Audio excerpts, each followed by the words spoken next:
कुलदीप बिश्नोई के इस्तीफे से खाली हुई आदमपुर विधानसभा सीट के लिए उपचुनाव का ऐलान हो गया है। आदमपुर सीट पर 3 नवंबर को वोटिंग होगी, 6 नवंबर को नतीजे आएंगे। आदमपुर उपचुनाव के ऐलान के साथ ही हरियाणा में भी सियासी पारा हाई हो गया है। आदमपुर का उपचुनाव कई मायनों में खास है। दरअसल 2024 में लोकसभा चुनाव के बाद हरियाणा में विधानसभा के चुनाव होने हैं, लिहाजा आदमपुर उपचुनाव को 2024 से पहले का सेमीफाइनल माना जा सकता है। बीजेपी और कांग्रेस के लिए आदमपुर उपचुनाव प्रतिष्ठा का सवाल बन गया है। बीजेपी बिश्नोई के सहारे आदमपुर में कमल खिलाने की जुगत में जुटी है, तो बिना बिश्नोई के आदमपुर सीट को कांग्रेस के खाते में ही रखना हुड्डा के लिए एक बड़ी चुनौती है। आदमपुर उपचुनाव हरियाणा के नजरिए से आम आदमी पार्टी का भी एक बड़ा टेस्ट है, तो वहीं इनेलो को भी अपनी तैयारियों का पता इस चुनाव के दौरान लग जाएगा।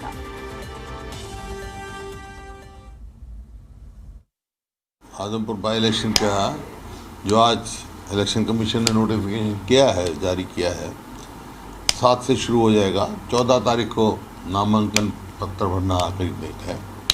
तो जो मैंने कहा कि वहाँ कांग्रेस पार्टी ही द्वार जीतेगा। वहाँ कांग्रेस पूरी तरह से तैयार है और लोग भी तैयार हैं। लोग भी चाहते हैं कांग्रेस पार्टी की वजह से कांग्रेस पार्टी की जीत। वहाँ अभी कोई पता नहीं कौन लड़े, जो भी लड़ेंगे, लेकिन वो हल्का कांग्रेस का रहा है, कांग्रेस की जीत होगी। ये चुनाव जो आ रहा है, ये चुनाव आदमपुर हल्के में हम ही दिखने वाले हैं। और भूपेंद्र सिंह हुड्डा इतनी बात कर रहे हैं, मैंने कुछ समय पहले उनको चैलेंज किया था और आज फिर वो चैलेंज दोहराता हूँ। अगर आप समझते हैं कि आपने 10 साल की अपनी सरकार में आपने विकास किया प्रदेश का, तो क्यों नहीं आदमपुर से आप खुद बाई इलेक्शन लड़े और जनता फैसला कर दे कि जो मैं कहता हूँ कि भूपेंद्र सिंह हुड्डा की 10 साल की सरकार में सिवाय भूमाफिया, भ्रष्टाचार के कुछ काम नहीं हुआ। या तो उसको लोग स्टैंप लगा देंगे या उनके विकास को। परिवार नहीं, आदमपुर वर्सेस अदर इलेक्शन होता है हमेशा। पॉलिटिकल पार्टी के हाँ, वो आदमपुर विधानसभा वर्सेस अलग हैं और हमारा मुकाबला निसंदेह वैसे टेक्निकली देखा जाए तो किसी के साथ नहीं होगा, एक तरफा चुनाव होगा।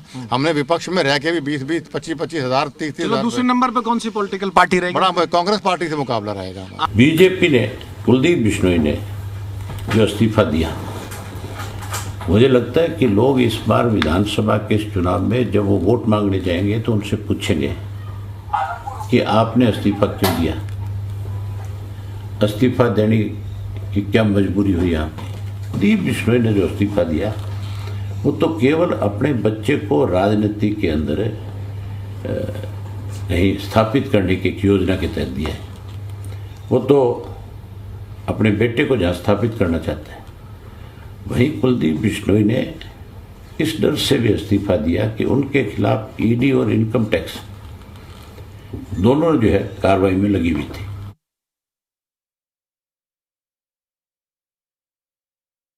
देखिए, पहले तो वेट करते हैं भारतीय जनता पार्टी हाईकमान जिस उम्मीदवार को आदमपुर हल्के से उतारेंगे उसकी हम प्रतीक्षा करते हैं। लेकिन जिसको भी उतारे हमारी पूरी तैयारी है। देखिए, पहली बात तो ये है कि भारतीय जनता पार्टी एक धार्मिक पार्टी है, तो हम भी बिश्नोई कम्युनिटी का भी अब देखो तो काफ़ी एक धार्मिक कम्युनिटी है जो एनवायरनमेंट की भी रक्षा करती है और एनिमल्स की भी रक्षा करती है। तो इतना कोई अलग मैं नहीं समझती हूँ माइंडसेट है।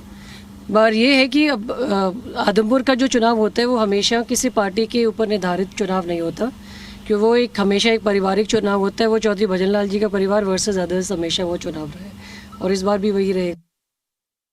ये चुनाव सीधा कंटेस्ट रहेगा सत्ता दल और कांग्रेस के बीच में, हरियाणा की भ्रष्ट सरकार और हरियाणा की जनता के बीच में। जनता अपनी जगह कायम है, विधायक और पार्टियां तो बिकाऊ हो सकती हैं, लेकिन जनता बिकाऊ नहीं है, जनता टिकाऊ है। हिसार की जनता 2019 में भी बदलाव चाहती थी और हिसार लोकसभा की जनता आज भी बदलाव चाहती है। वो वहीं खड़ी जनता अपनी जगह खड़ी है, कायम है, और इस बात का भी फैसला इस चुनाव में हो।